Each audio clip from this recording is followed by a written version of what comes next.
Okay, so welcome back to another video.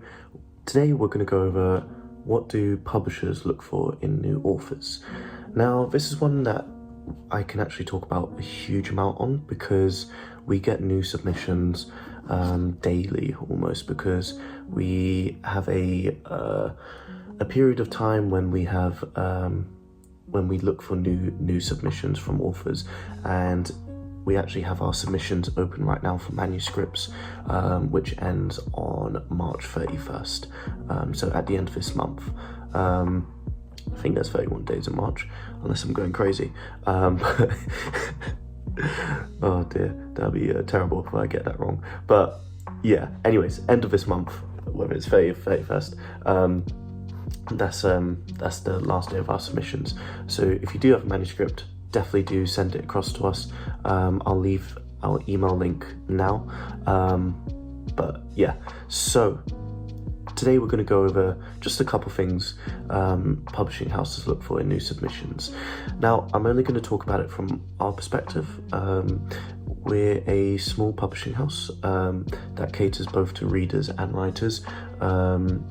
So yeah, I can't talk about it from other publishing houses' perspective, but I can talk about it from our perspective. So the number one thing that we look for is what is the behind the scenes of the story that is brought in front of us. What I mean by that is, what is the inspiration? How did the story come about? Who is the author?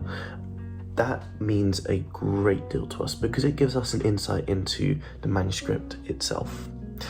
Now, a little cheat code that I can tell you is this, and especially from us, there are stories that won't particularly interest us. That's not a word. That won't interest us, sorry. But we have a clear mindset of, just because it doesn't interest us. Oh my god, I did it again. Just because it doesn't interest us. Sorry about that. Just because it doesn't interest us,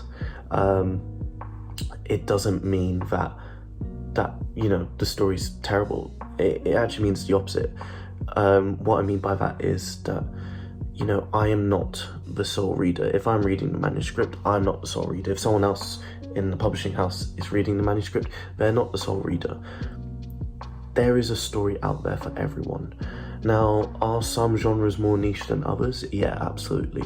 Are some genres larger than others in terms of fan base, viewer base, interest, spikes? Yeah, absolutely. But that doesn't mean that a story should be written off or a story should be put to the side. That is the exact opposite. It means that there is a reader out there. We've had poetry books from India, and our newest one, Free For All, is a dystopian thriller. So you can see the completely two different sides of our publishing house, but it's a case of, just because you don't like it, just because we don't like it, there are readers out there. So that is a little bit of a cheat code, and a bad publishing house would throw it to the side just because it's not popular, or just because it's not what they like. Publishing houses do have to cater to popularity, but at the end of the day, what is the story? What's the author's story? And what's the inspiration? Those are the three key main points of the book. If you don't have those 3 points, if you don't know who the author is, and what I mean by that is, who are they? What is their story? What was their upbringing? Why did they start writing? What was the inspiration? If you don't know those things, what's the point of the book? Because at the end of the day, from our perspective, look, the point of the book isn't to make profit. For us, as long as we break even, we're happy. And if we lose a bit of money here and there, okay, it happens sometimes. What is the inspiration? Will someone pick this book up and love it? will someone try a new genre? That's a massive one. You know, I'm not the biggest fan of poetry, but when I read Sugar and Scars, you know, I thoroughly enjoyed it, because it's the author's writing. We know their backstory, we know who they are, and we can see it written in the book itself. And we can see, you know, the inspirations behind the book. So I'd say that's one of the biggest points that publishing houses look for, especially in new authors. You know, just because you're writing a story, we also want to know your story as well. So that moves on to the next point, which is when publishing houses read manuscripts, you get a sense of where the writer is at.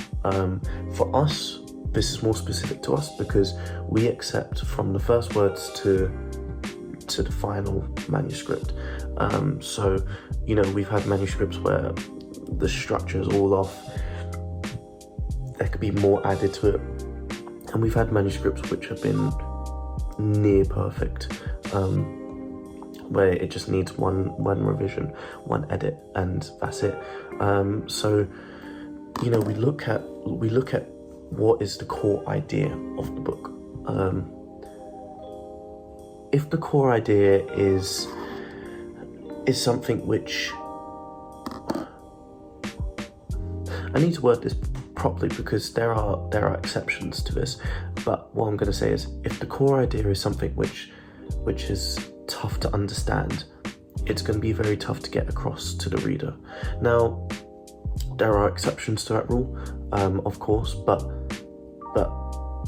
for the majority of books, if you can't explain what the summary of the book is or what the core idea of the book is, then most likely it's going to confuse readers, and it's a non-starter. It's something that, you know, we can work with, but there and then it's a non-starter in terms of if they're hell-bent, or sorry, let me change that phrasing. If they're stubborn, if people are stubborn on the idea, if authors are stubborn on that idea, we can't go through with publishing it, because if we can't explain it, if the author can't explain it, then, you know, how's anyone supposed to explain what the book is, what it's about, you know. So I'd say that's the second point. And finally, I'd say one of the biggest things that publishing houses look for, and especially from us, is we look for your input, your communication.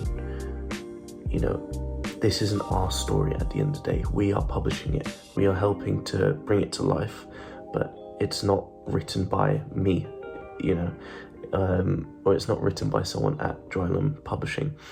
It's written by you, the author.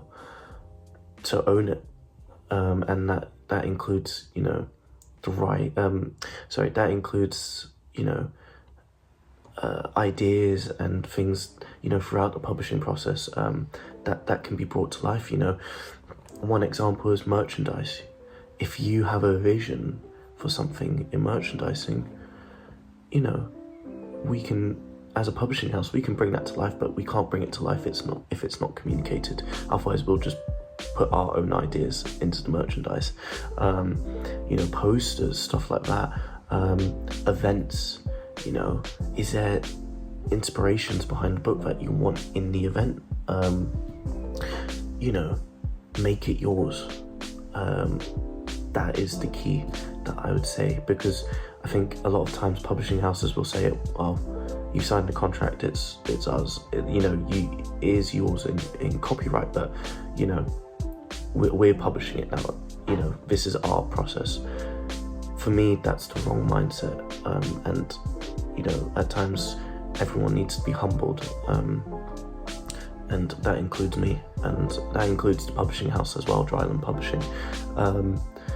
You know, we need to be humbled. You know, sometimes we have ideas and, you know, we'll express it to the author and they're like, I don't really see it like that. You know, we see it like this. And then actually they come up with a brilliant idea where we think, this is amazing. How did we not think of this? You know, your idea is incredible. You know, do you want to move ahead with it? You know, so having that communication and having that 50-50 partnership, it's vital for bringing the vision of the book to life. So understanding who the author is and what their vision is, and actually having that communication, that's what we also look for as well in new authors. But we'll leave it there. If you enjoyed this video, I hope you like and subscribe. If you enjoyed this content, give us a follow. We also have Drylam Ltd Publishing.com, where you can find all of our books, book releases for readers. We've got merchandise, and we've also got stuff for writers as well. We've got our indie author system, which you can also check out. And yeah, give us a follow on Instagram as well if you enjoy shorter form content, which is Drylam Ltd Publishing. Other than that, am I missing anything? No. I'll stop yapping, and I hope you have a good day.